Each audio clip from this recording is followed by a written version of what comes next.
para mim é você pegar as tendências do mercado, né? Então, por exemplo, eu comecei a surfar uma tendência que é a tendência do mercado financeiro, a tendência da educação financeira no Brasil. Sim. A gente tem hoje 3,6 milhões, mais ou menos, de investidores na Bolsa. Só que quando eu comecei, a gente tinha 300 mil pessoas investindo na Bolsa. E eu acredito que a gente vai ter 100 milhões de pessoas investindo na Bolsa em algum momento.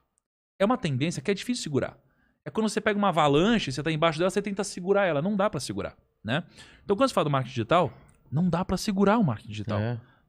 Você falou do Mercado Livre, tá todo mundo indo para isso, inclusive grandes empresas. Então, eu me posicionei no marketing digital. Eu não sabia que iria vir uma pandemia, alguma coisa assim. Mas quando apareceu, eu estava preparado para surfar essa onda melhor que os outros. Já colocou o pé lá porque sabia que... Exatamente. Então, assim, se você se posicionar nas tendências antes dos outros, você tem benefício.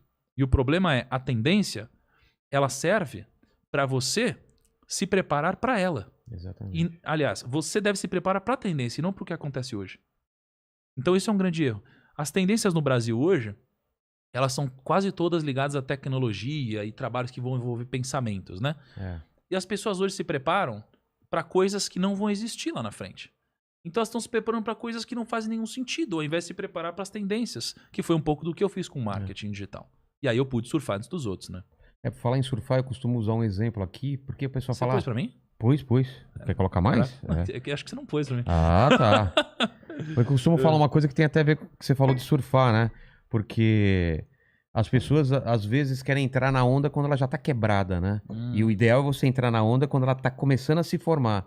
Então eu vejo muita gente entrando agora no podcast porque, nossa, a onda agora é podcast. Só que ele não notou quando essa onda tava começando a se formar. Perfeito. E agora ela já quebrou, né? Tem, sei lá, 300, 400 podcasts. Claro que dá, mas é mais difícil você entrar numa onda quebrada, né? Perfeito. Quando você começa... E o stand-up também eu percebi isso, assim. Quando aquela onda tava começando a se formar e a galera entrou, é sempre mais fácil do que quando já tá quebrado e tá todo mundo tentando surfar, né?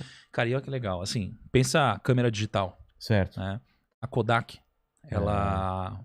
Que hoje todo mundo... Kodak quebrada, não sei o que lá, né? A Kodak inventou a câmera digital. Ela inventou? Ou inventou, foi uma das primeiras a fazer, a lançar de fato isso. Só que o que aconteceu? Ela lançou com puta inovação e tal, e não teve aderência. E aí, ela lançou, investiu muito dinheiro, as pessoas não aderiram, com o passar do tempo, ela descontinuou a câmera digital. Olha que louco. E depois disso veio a câmera digital e praticamente quebrou a Kodak. Porque ela estava no filme ainda, no processo... Exato. Então, todas as tendências, elas sempre acontecem, ou quase sempre acontecem assim.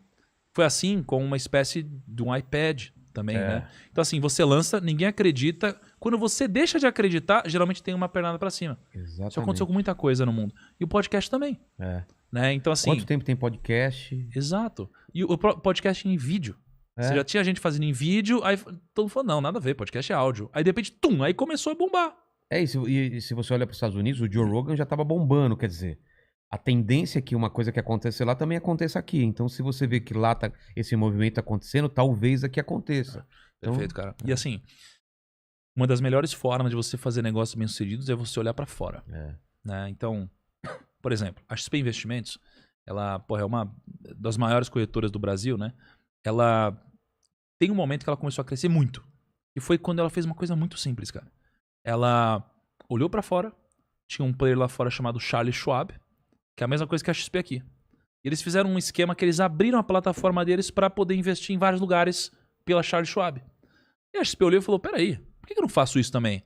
Aí ela criou o conceito de shopping center financeiro, fez isso. E ela explodiu e virou a XP. Então, uma forma muito simples de você crescer é você olhar o que está dando certo lá fora, ainda não deu certo aqui e você faz isso. E você quer um exemplo inverso? Finanças.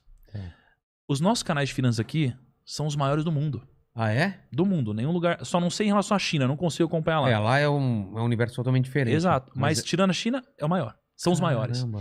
E aí, lá, você tem canais de finanças agora que estão crescendo muito, não são maiores do que os nossos no Brasil ainda, mas estão fazendo exatamente o que a gente faz aqui. Eles estão olhando pra cá, pra ver o que deu certo. Olhando ou não, tá igual. Ou seja, porra, é só você olhar porque tá dando certo em algum outro lugar e trazer pra cá. Por isso que você ser um cara que consome conteúdo, que é antenado em outras línguas, te dá vantagem competitiva. E o que eu percebo também, por exemplo, Netflix.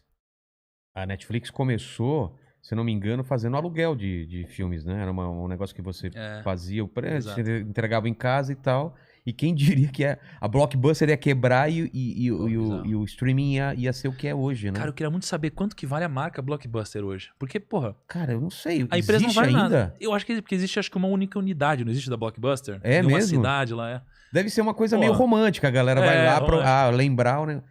Que doido. Cara, e não faz muito tempo. Até ontem, pra mim, parece que até ontem eu tava indo na Blockbuster pegar filme. Era muito bom, né? Era muito bom aquela sensação, né? É muito bom, cara. É que nem a gente tava conversando aqui também com o Del Deb ontem sobre a banca, né? A banca meio que também tá sumindo. Pô. Aquela coisa, você quando criança você não ia na banca ver se saiu o seu gibi, se não sei... Perdeu essa coisa, né? Perdeu muito, cara. Perdeu muito. Só que assim, tem uma parada massa que eu acredito que ajuda as pessoas a fazerem projetos bem-sucedidos. Então, pensa no caso do podcast agora. Por que a maioria dos podcasts estão nascendo hoje acho que vão morrer? Rapidamente, assim. Porque eles são copiadores, né? E pra mim você tem alguns tipos de pessoas, né? Você tem aquelas pessoas que são os copiadores. Você tem os replicadores. Você tem os aprimoradores. E você tem os inovadores. Qual é a diferença de copiadores e replicadores? O copiador é o seguinte, o copiador, ele vai olhar pro que tá acontecendo hoje em podcast, por exemplo, e ele vai copiar igualzinho o que você tem aqui. O que faz sucesso? É um cenário, é isso? Ok, vou fazer exatamente isso. É trazer convidado, tal, é assim, esse é o formato, esse é o tempo, toma o uísque, pá, beleza, vai ser isso. Esse é o copiador. Quando você, que é um cara criativo, inventar algo novo, ele não vai te acompanhar. Ele vai simplesmente seguir aquilo que ele copiou e vai tentar executar para sempre. Entendi. Isso vai começar tendo resultado e vai parar de ter resultado. O replicador, ele é o cara que ele copiou você quando ele viu o seu podcast, você colocou uma inovação e ele vai te replicar de novo e ele vai sempre fazer isso. Tá. Ele sempre vai ter resultado, mas nunca vai ser você. Você sempre vai ter mais resultado que ele. Mas esse cara vai ganhar dinheiro. O aprimorador é algo completamente diferente. Ele olha para o que está dando certo, ele replica isso, mas coloca uma aprimoração. Ele coloca algo criativamente diferente. Dele. Exato. Ele faz algo diferente, né? Então ele olha pro podcast e ele fala, puta, legal, isso aqui tá dando certo. Mas e se no podcast eu adicionar também, sei lá, um negócio aqui pra... Fazer dentro de um trailer em movimento. Um trailer junto. E se eu botar uma animação? E se eu fizer tal coisa? Ele evolui, ele aprimora, né? E o inovador, ele é aquele cara que ele fica muito tentando descobrir coisas novas. Quando descobre, dá uma porrada. Mas às vezes ele erra pra caramba. Erra muito. Quem é o melhor pra mim, o que ganha mais dinheiro? É o aprimorador. É mais que o inovador? Muito mais. Porque o inovador, ele demora 10 anos pra inventar um negócio. Ele inventa um negócio, eu vou e faço o melhor que ele. Porque eu pego o que ele fez e aprimoro. Entendi. Entendeu? Por quê? Porque eu tenho mais dinheiro, porque, sei lá, eu tenho mais equipe, porque, sei lá, eu tô mais acostumado ao mundo dos negócios. Aprimorou outras coisas antes. Sei lá, eu tenho mais networking, sei lá. Então, assim, pra mim, no mundo, o que dá mais dinheiro é ser o aprimorador. É o que dá o maior resultado pro menor esforço possível. É o que a China fez, o que faz até hoje, o que o Japão fez, né? De pegar as coisas, aprender e aprimorar e ser o melhor naquilo, né? Ele faz a mesma coisa que os outros, tirando quando ele copia uma marca, né? Mas assim, ele faz a mesma coisa que os outros e faz mais barato, porra, aprimorou. Claro. Caraca. Né? Pô, você pega grandes empresas que eu tenho acesso hoje, né? Amigos e tal. Pô, a mão de obra é muito mais barata. Então é claro que o pessoal vai comprar, mesmo sendo o mesmo produto. Então, assim... É isso, pra mim tem que ser um aprimorador, é a melhor relação de resultado versus esforço. Exatamente. Por falar em aprimorar, como que a gente fala para as pessoas fazer essas escolhas? Cara, o Steve Jobs, ele disse que a gente só consegue ligar os pontos quando a gente olha pra trás. Né? Quando não faz sentido. Quando a gente olha pra trás e fala, nossa, cara, que bizarro, porque eu fiz aquilo e ali eu encontrei tal. Você liga muito fácil os pontos. Pra frente que é difícil, né? Exatamente. Mas tudo que você falou, pra mim, se resume a duas coisas, que podem ser sinônimos, inclusive. Foco ou sorte. Mas você fala sorte? Como assim sorte, né? E a parada de sorte é muito interessante, porque existem acho que dois tipos de sorte. Tem aquela sorte da Mega Sena, que é tipo, joguei, caraca, eu ganhei. Tipo, não depende de você. Isso é a definição bem clássica de sorte, tipo. Sorte. Podia ser você ou milhões de pessoas. Exato. E tem a sorte, que pra mim tem mais a ver com foco, que é o que você falou. Então você falou, pô, eu tava lá desenhando tal, de repente eu falei, pô, faz sentido isso. Pra mim, imagina o seguinte. Você decidiu comprar um carro. Aliás, você tá muito afim de comprar um carro. E de uma cor específica. Começa a aparecer só esse carro pra você. Isso aconteceu agora. Não é? Queria comprar um carro híbrido e comecei só a ver carro híbrido na rua e elétrico. Eu falei, cara, eu não sabia que tinha tanto carro elétrico assim na rua. Você fala, caraca, que bizarro. E aí, as mulheres, elas vão entender o seguinte. Você fica grávida, de repente, todas as mulheres estão grávidas. Você fala, caraca, todas as mulheres estão grávidas. Você começa a se relacionar com pessoas que também são casais, estão grávidas e tudo mais. Você fala, nossa, que louco. E isso daqui tem uma outra coisa que as pessoas chamam de lei da atração. E as pessoas falam, nossa, você imagina, mentaliza aquilo e acontece. Eu não acredito nisso. Mas funciona. Como assim você não acredita, mas funciona? Pô, é simples. É porque a lei da atração, pra mim, tem a ver com foco. Né? E o foco significa que tudo que você focar de fato, você vai passar a reconhecer ao seu redor. Ou seja, já tinha ao seu redor. Um reconhecimento de padrões. Porque quando você bota alguma coisa na sua mente, você começa a reconhecer o que já está ao seu redor. E tudo isso já está ao seu redor. Então, assim, quando você fala das oportunidades, elas já estão ao seu redor. Mas você não consegue notar elas. Você só consegue notar a partir do momento que você foca nisso. Você não sabe nem as que você perdeu porque você não estava prestando atenção. Exato, nem a pau. Então, assim, quando você começa a focar em, por exemplo, quero crescer, quero ganhar dinheiro, quero não sei o que lá, fazer negócio, porra, começa a mudar. Então, assim, já teve alguns casos, já tiveram alguns casos de pessoas que começaram a me assistir ou ler conteúdos de grana e tudo mais, e elas começaram a mudar a cabeça. Então, puta, elas estão no restaurante, elas não estão olhando só pra comida, elas estão olhando pro cara que tá vendendo. Porra, olha quantas mesas estão lotadas, os caras estão fazendo grana, tal, pô, não sei o que lá. Elas começam a mudar o pensamento delas. Logo elas começam a reconhecer oportunidades.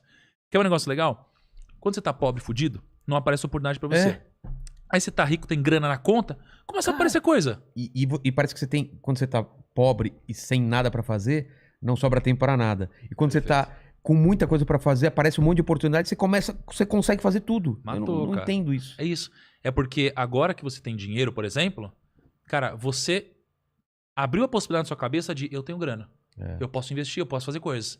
E essas coisas que já existiam ao seu redor começam a aparecer. E você pode contratar pessoas pra te ajudar a fazer coisas que te possibilitam fazer mais coisas, né? Exato, aí começa a entrar gestão. Então, assim, não tem mágica nisso. Então, esses pontos que você vai ligando é porque, pô, você é um cara com tempo de experiência e um cara criativo. Porra, olha isso aqui tudo. Você é um cara criativo, você criou muitas coisas na sua vida. Você tem essa cabeça de ficar de olho em oportunidades. Você entrou no mundo de podcast num time correto. Ou seja, você vê as coisas acontecendo, você tá ligado nesse tipo de coisa. Então, esse é o tipo de sorte que você pode trazer ao seu favor. Através do foco, em qualquer coisa.